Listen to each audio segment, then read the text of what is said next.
and welcome to Inner Circle Guidance. Today we're going to be doing a collective reading, but for those of you who are new to the circle, hello and welcome. Don't forget to hit the subscribe button. I post new videos every single day. And if you're looking for daily short tarot readings, check out my Instagram, Facebook, TikTok, or YouTube shorts. If you're looking for personal services or personal readings, I offer them through my website, innercircleguidance.com. Let's find out what the circle needs to know today.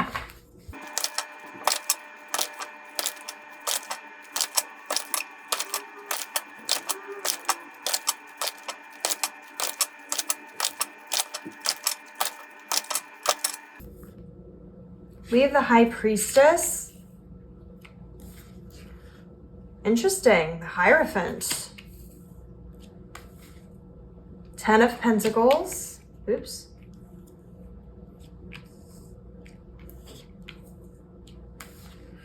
Three of Wands.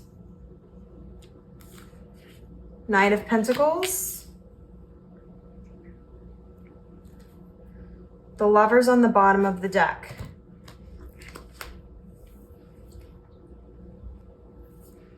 Okay, I'm seeing that with the High Priestess, you're really tapping into your intuition. You're tapping into your higher self, your inner voice, your guides, your spiritual awakening. But I am seeing that in the past, you may have struggled a little bit with that. You may have struggled a little bit with boundaries.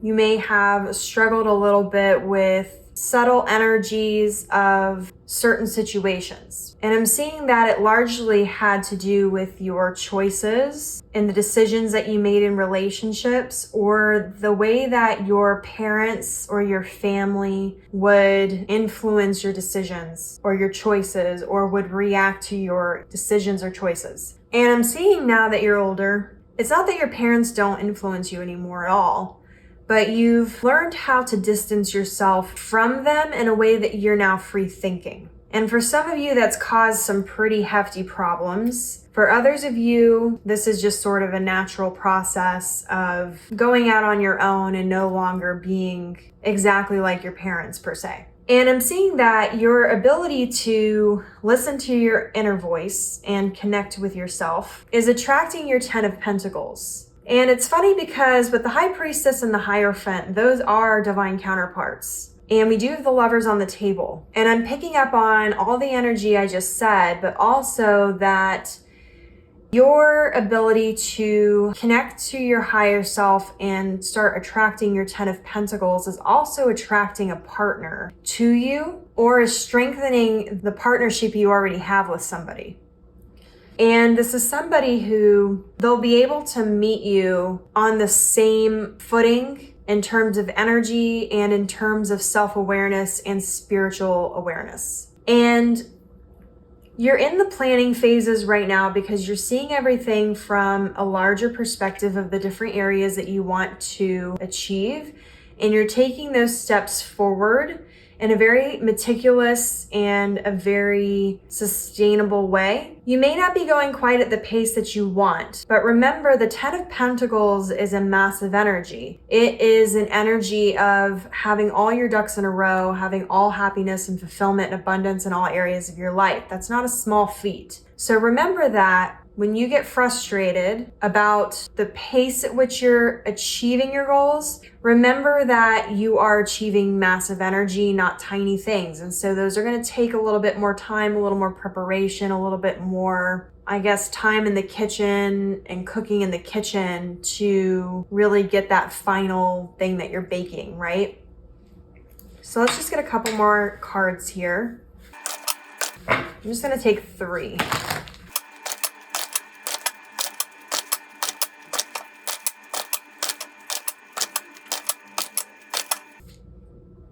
We have the Emperor.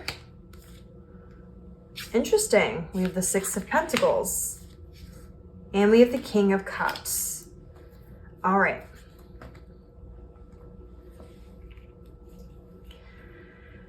So the Emperor and the King of Cups, this is interesting. So this goes back to subtle energies again. But this is a different area of subtle energies that you're meant to be paying attention to.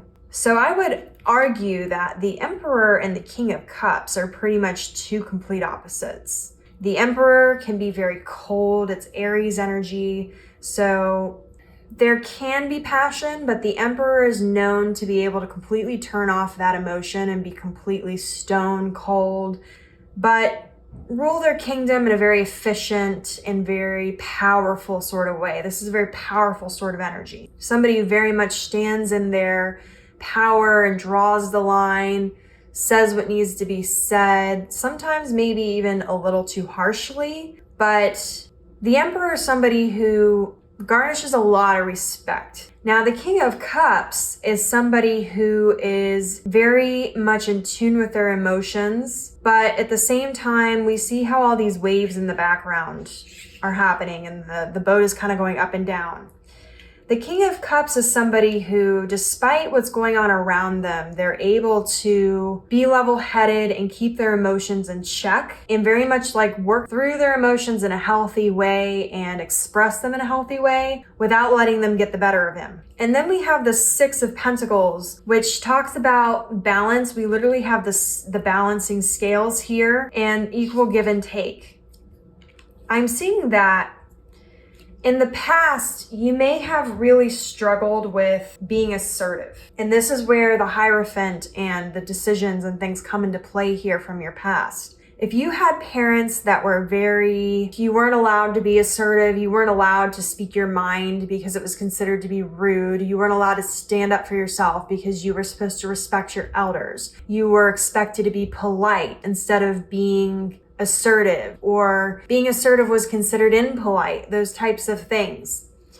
You've really had to learn how to be assertive. And when you first start being more assertive in your life, oftentimes what happens is your emotions get the best of you and you don't quite get to that King of Cups energy. It's more of you ride the wave of anger or frustration or sadness or whatever, and that's what gets you to that point. It's almost like you give and you give and you give until you break, and that's when you lose it, and then it's like all hell breaks loose, the dam is broken, and everything just comes like flooding out. And that's how I see that you drew lines and boundaries in the past. Now, the problem with that is it's not always the most efficient way to do that, because one, your communication when you're that emotional can be not the best, not clear, can also just come across completely the wrong way, which ends up the point sort of gets lost and people only remember the way you made them feel. I'm seeing that you've gotten a lot better with this, but there may still be that one person in your family or that one situation or whatever that's kind of like a touchy subject. And especially if you have family who already kind of doesn't, well, I don't want to say doesn't have boundaries, but maybe either has a hypocritical view on boundaries in terms of they expect from you certain things, but they don't want to give that in return. Or if there's some sort of imbalance there of the scales between give and take, or an imbalance between those energies, or where they don't want to respect your boundaries and they just think that they can bowl you over. I'm seeing that you've struggled with that issue. And if that is something that is still present in your life, you're really going to be able to hone in on exactly where to pinpoint the problem and where to draw the line and how to do it by paying attention to those subtle energies and being able to catch it at the very beginning instead of waiting until it gets you over the edge. And sometimes that's simply just conflict avoidance, because especially people who grew up in households where you weren't allowed to be assertive and you weren't allowed to disagree with your parents,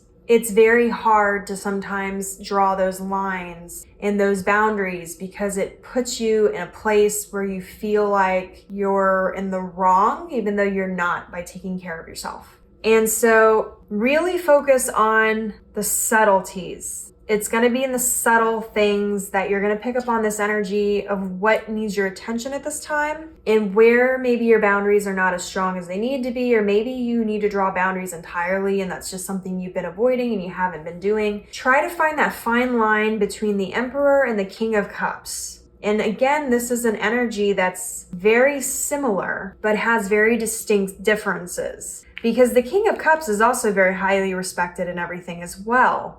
But the King of Cups is a little bit more emotional than the Emperor.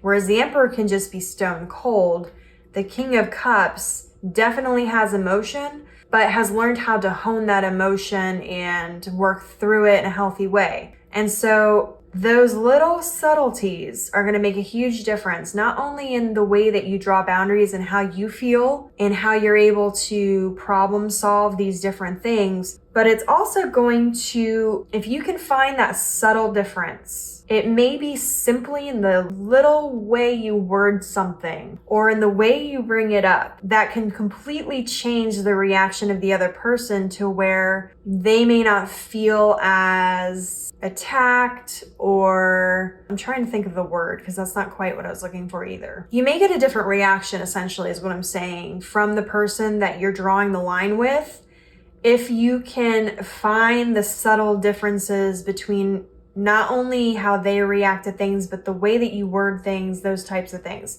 That subtle energy can sometimes make all the difference. Just a simple reminder, being assertive is not rude. Being assertive can be rude if you make it rude, but the act of being assertive is not rude and it's not selfish. Just a reminder to that. If this reading resonates with you, don't forget to like this video. Your affirmation for this reading: I am picking up on the subtle energy differences in situations. That's your affirmation.